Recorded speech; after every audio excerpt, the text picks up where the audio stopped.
Perhaps you've heard of Brian Johnson.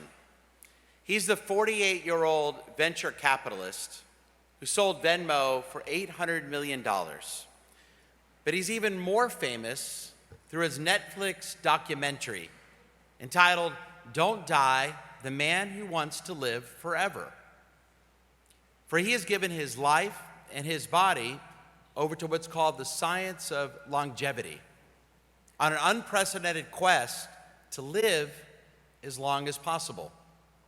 Every day, Brian Johnson wakes up at 5 a.m. and spends much of his time undergoing thousands of experiments on every human marker imaginable in order to discover the best ways to stop the process of human aging. For example, doctors injected 300 million young Swedish bone marrow stem cells into his body. He completed a total plasma exchange, and he swapped blood with his 17-year-old son. He also takes over 100 supplements every day and tests everything he eats for heavy metals and pesticides.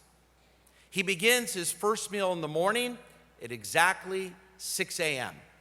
His morning breakfast contains a dish called Super Veggie.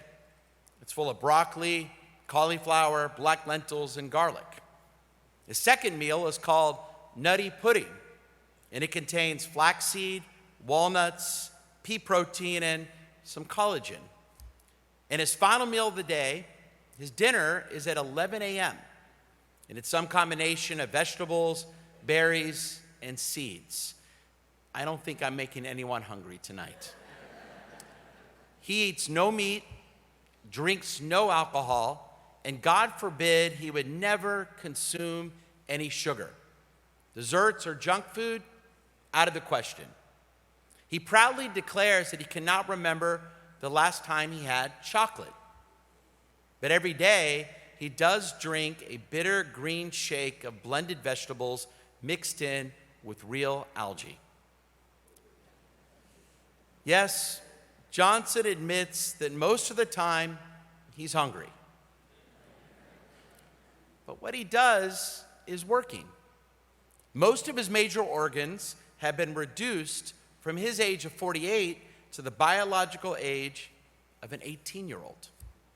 He points out that he has the best comprehensive biomarkers on the planet, that he may be the healthiest person who has ever lived.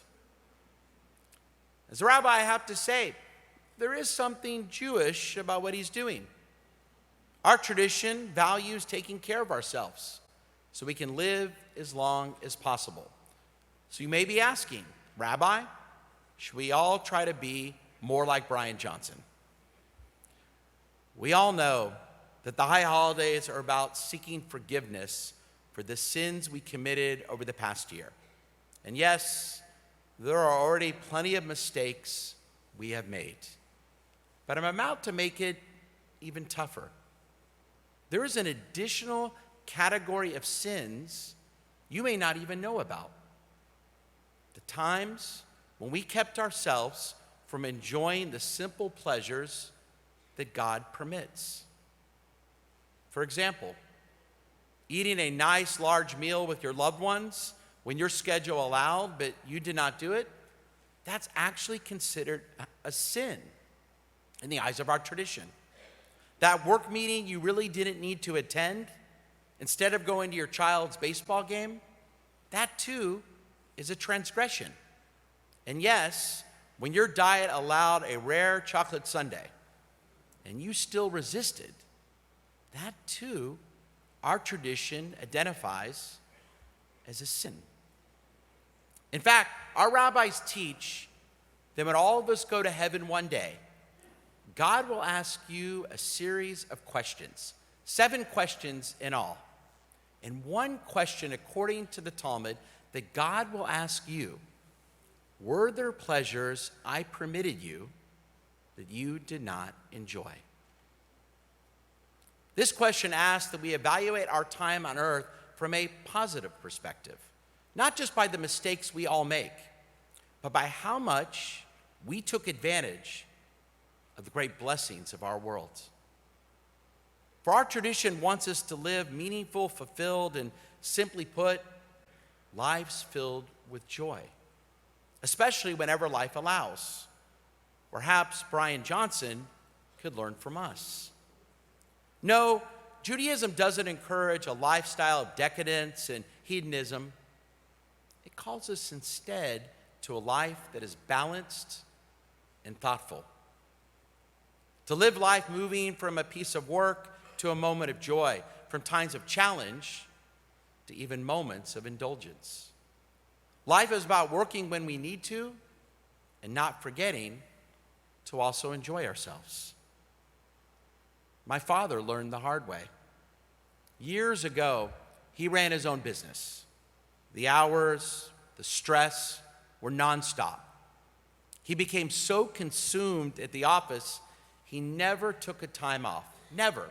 7 days a week, hours and hours each day. And it finally caught up with him. At age 46, he suffered a massive heart attack.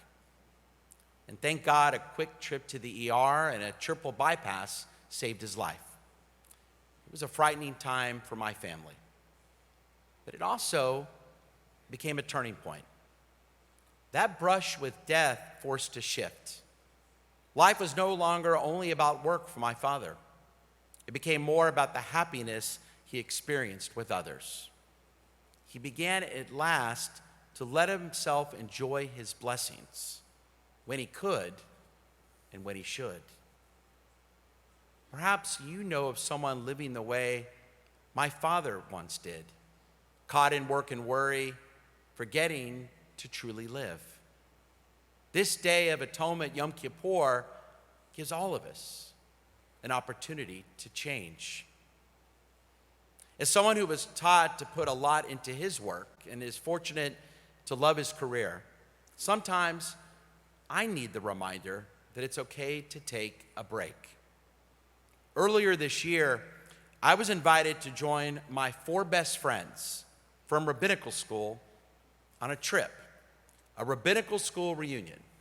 No, not in Las Vegas, Nevada. We were going to Sedona, Arizona. And to be honest, at first, I really didn't want to go. After several days out of the office, I'd be too far behind, too much to catch up on. But then I remembered this teaching and what my father went through. So I went. And the 5 of us spent a lot of time just catching up. And it was the best. Now, one of the rabbis that was there is a major hiker and pushed us to go a little bit out of our comfort zones, to climb up to the famous Sedona landmarker, Devil's Bridge. Now, how could a group of rabbis not climb up to Devil's Bridge? It was a hard hike. No, it wasn't Mount Everest. My life wasn't in danger. But for a 52-year-old, it was challenging. There were some frightening moments as I climbed up to the summit. But the memory of being with some of my closest friends and those views at the end made it all worth it. Sorry to the Aggies out there. What have you been putting off because you're too busy, too afraid, too consumed with the challenges of everyday life? Perhaps a similar climb. Maybe it's finally running that half marathon or taking on that 2-day bike ride for charity. Maybe it's finally taking your family on that trip to Hawaii or to Israel, finally fulfilling your dreams. Yes, they may involve some risks, and you do have a lot going on. But our time in this extraordinary world is limited, too limited. So Judaism tells us it's worth it. This new year, I encourage you to push yourself, to take advantage of your time. Go do it. Yes, this day is one of the rare times in the Jewish calendar when we withdraw from all pleasures. It's the sacred duty of Yom Kippur. Yet after hours and hours of self-denial immediately upon the conclusion of Yom Kippur, tomorrow night, we gather with loved ones to feast, to celebrate, and to enjoy the bounty we're given. Because one of the hopes of this day is that we feel what it's like not to have the blessings of this world, so that beginning tomorrow night, we appreciate them even more and throughout the new year. Because our beautiful tradition wants us to enjoy Sunday swims, ice cream cones, kids' baseball games, everyday hugs, vacations with close friends, personal adventures. And as a bonus, Judaism gives each of us an array of additional pleasures, like Shabbat, a meaningful weekly day of rest. The story is told of the great leader of the 19th century German Orthodox community, Rabbi Samson Raphael Hirsch. Once the rabbi surprised his disciples when he insisted on traveling from Germany to Switzerland. Now, students couldn't understand why. This rabbi was so busy studying and teaching. Thousands of students were depending on him every single day. The students wanted to know, why would he take time off to go to Switzerland? The rabbi then explained. He told his students, when I stand before the Almighty one day, I'll answer many questions. But what will I say when God asks me, why did you never see my Alps? My friends, one day, what will God ask you?